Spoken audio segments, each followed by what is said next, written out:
Assalamualaikum warahmatullahi wabarakatuh. Perkenalkan, nama saya Stabita Firdausi. Saya adalah mahasiswi dari Universitas Pancasakti Bekasi, Fakultas Ekonomi dan Bisnis, Program Studi Manajemen, dengan NIM 2892 Video ini saya buat guna untuk memenuhi nilai tugas ujian tengah semester mata kuliah perpajakan dengan dosen pengampu Bapak Rahmat Pramukti, SE, MS. Pengertian pajak menurut Undang-Undang Tahun 2007 Nomor 28 tentang Ketentuan Umum dan Tata Cara Perpajakan (KUP), pajak adalah kontribusi wajib kepada negara yang terutang oleh orang pribadi atau badan yang bersifat memaksa berdasarkan undang-undang dengan tidak mendapatkan imbalan secara langsung dan digunakan untuk keperluan negara bagi sebesar-besarnya kemakmuran rakyat. Dari pengertian di atas dapat disimpulkan jika pajak merupakan kontribusi yang harus dilaksanakan wajib pajak. Namun, siapakah wajib pajak itu?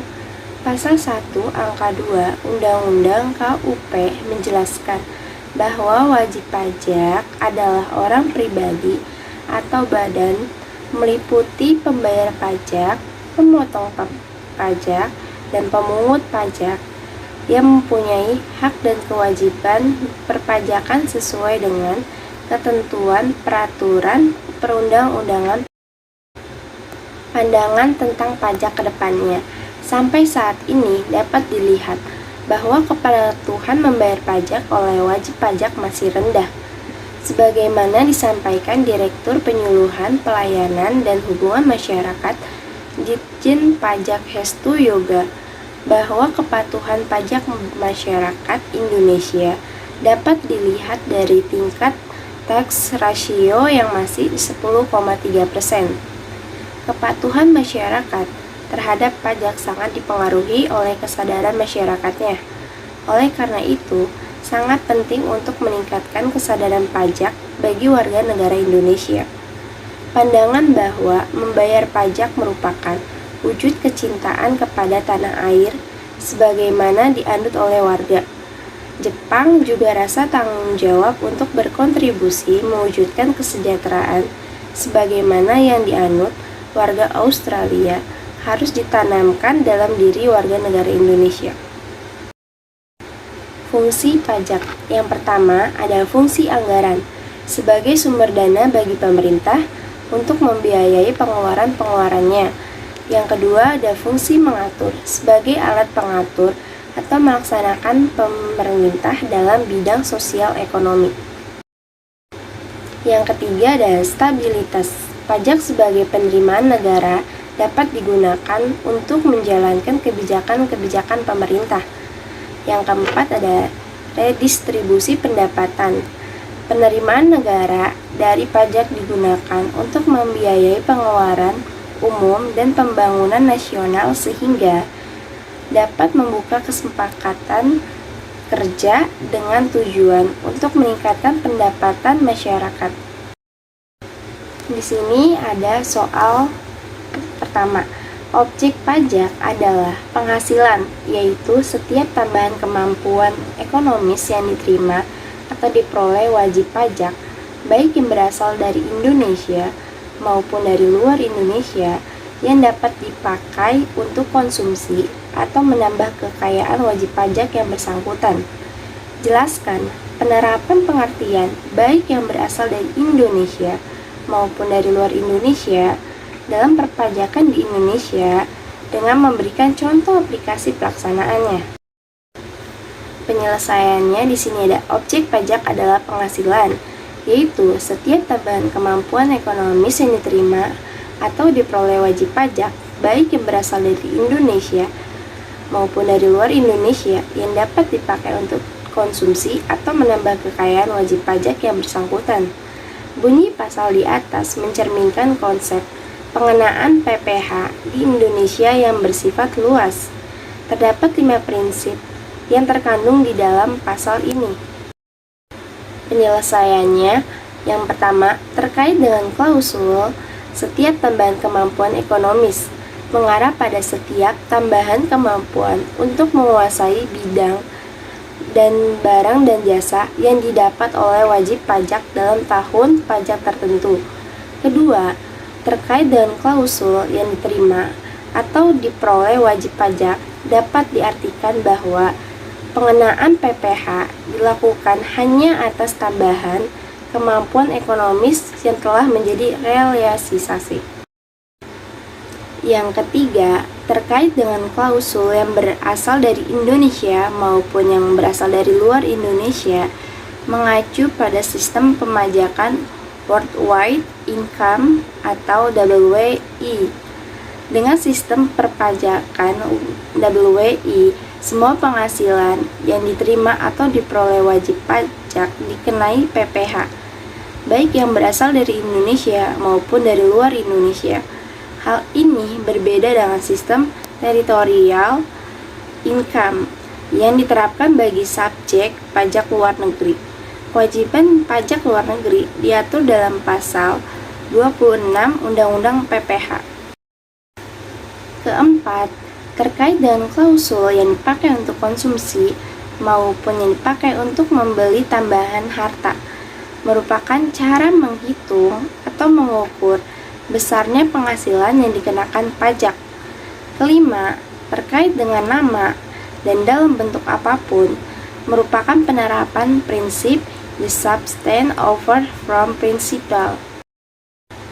Soal kedua, jelaskan apa yang dimaksud dengan pajak final, bagaimana pelaporannya oleh individu atau badan yang menerima, berikan analisis dari sisi kebijakan, apakah alasan diterapkannya pajak final ini. Penyelesaiannya, pajak final atau PPh final merupakan pajak yang dikenakan langsung wajib pajak atau WP menerima penghasilan. Pajak final biasanya langsung disetorkan oleh wajib pajak karena sifat pungutannya yang seketika. PPh final tidak lagi diperhitungkan dalam pelaporan SPT tahunan, meskipun nantinya tetap harus dilaporkan. Alasannya diterapkan pajak final adalah untuk meringankan beban wajib pajak dalam menunaikan kewajiban perpajakan. Soal ketiga adalah soal PPh 21 yang A. Diketahui Bapak Kusuma mulai bekerja di PT Mulia pada tanggal 1 Juni 2021. Gajinya belum berubah dari mulai bekerja sampai sekarang. Berikut adalah komponen gaji yang diterimanya setiap bulan. Bisa kita lihat di sini ada tabel yang berisikan gaji pokok beliau adalah 22 juta, premi jam sostek dibayar perusahaan 500.000, iuran pensiun dibayar perusahaan 600.000, iuran pensiun dibayar Bapak Kusuma 400.000. Bapak Kusuma telah menikah, istrinya bekerja di tempat lain, jumlah anak 4 orang. Sebagai seorang manajer, Bapak Kusuma mendapatkan uang tunjangan pembelian mobil senilai 7 juta dan tunjangan pembelian rumah sebesar 6 juta setiap bulannya. Selain itu, Bapak Kusuma juga dapat fasilitas 1 buah BlackBerry senilai 5 juta dan biaya langganan yang dibayarkan oleh perusahaan untuk tagihan bulan Desember sebesar 500.000. Penyelesaian PPh 21-nya di sini bisa kita lihat tabelnya ada perhitungan PPh 21 atas gaji. Gaji pokok 22 juta, tunjangan modal 7 juta, tunjangan rumah 6 juta, premi jam sostek 500.000, iuran pensiun dibayar perusahaan 500.000, penghasilan brutonya adalah 36.100.000. Biaya pengurangan biaya jabatan 5% dikali 22 juta maksimal 500.000 bisa kita isi 500.000.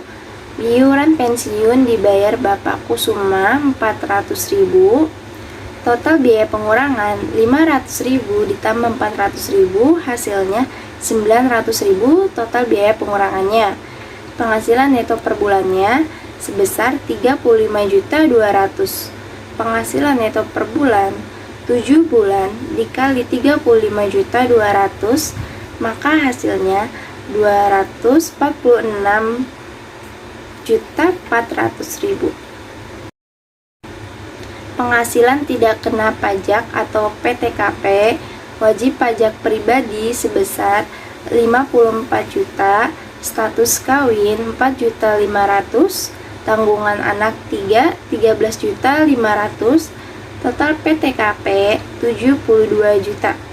Penghasilan kena pajak sebesar 174.400.000. Pajak terutang setahun. Pajak terutang setahun 5% dikali 50 juta sama dengan 2.500.000. 15% dikali 124.400.000 maka hasilnya 18.660.000. Pajak terutangnya sebesar 21.160.000. Pajak terutang per bulan 21.160.000 dikali 7 bulan sama dengan 3.022.857. PPh 21 atas bonus. Gaji pokok 7 bulan dikali 22 juta maka hasilnya 154 juta. Tunjangan mobil 7 bulan dikali 7 juta maka hasilnya 49 juta. Tunjangan rumah 7 bulan dikali 6 juta sama dengan 42 juta. Premi jam sostek 7 bulan dikali 500.000 maka hasilnya 3.500.000. Iuran pensiun dibayar perusahaan 7 bulan dikali 600.000 maka hasilnya 4.200.000. Bonusnya 50 juta. Penghasilan brutonya sebesar 302.700.000. Biaya pengurangan biaya jabatan 7 bulan dikali 500.000 3.500.000. Iuran pensiun dibayar Bapak Kusuma 7 bulan dikali 400.000 hasilnya 2.800.000. Total biaya pengurangannya sebesar 6.300.000. Penghasilan neto setahun sebesar 296.400.000. Penghasilan tidak kena pajak atau PTKP sebesar 72 juta. Penghasilan kena pajak atau PKP sebesar 224.400.000. Pajak terutang setahun. Pajak terutang setahun 5% dikali 50 juta maka hasilnya 2.500.000. 15% dikali 174.400.000 maka hasilnya 26.160.000. Pajak terutang atas gaji dan bonus sebesar 28.660.000. PPh 21 atas gaji sebesar 21.160.000. PPh 21 atas bonus sebesar 7.500.000. PPh 21 yang harus dipotong sebesar 3.022.857. PPh 21 atas gaji Desember sebesar 7.500.000. PPh 21 atas bonus sebesar 10.522.857. Diketahui B.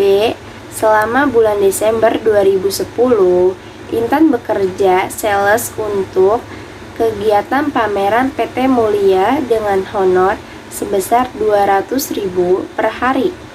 Selama bulan Desember, Intan bekerja selama 10 hari dan gaji diakumulasi dan dibayarkan pada akhir bulan.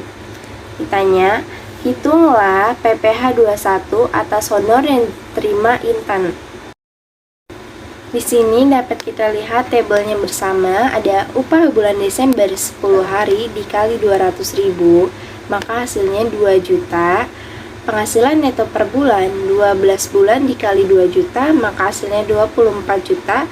Untuk wajib pajaknya sebesar 15.840.000. Jumlah PTKP-nya sebesar 15.840. Penghasilan kena pajak atau PKP sebesar 8.160.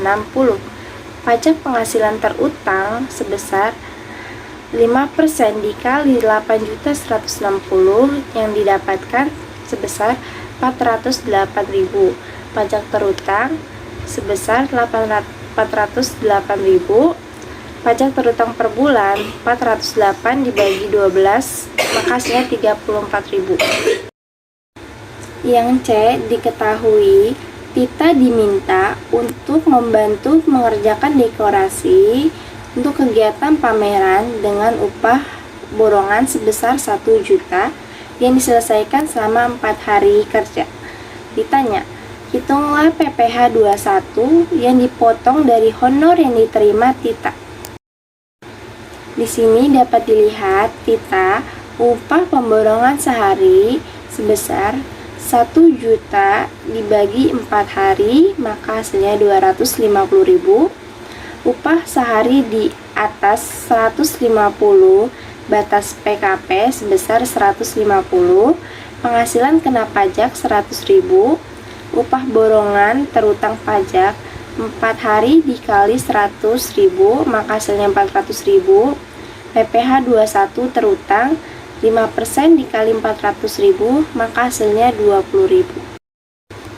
Yang D, diketahui Mr. Smith bekerja sebagai konsultan perusahaan selama 3 minggu di bulan Desember dengan 3.000 US dollar.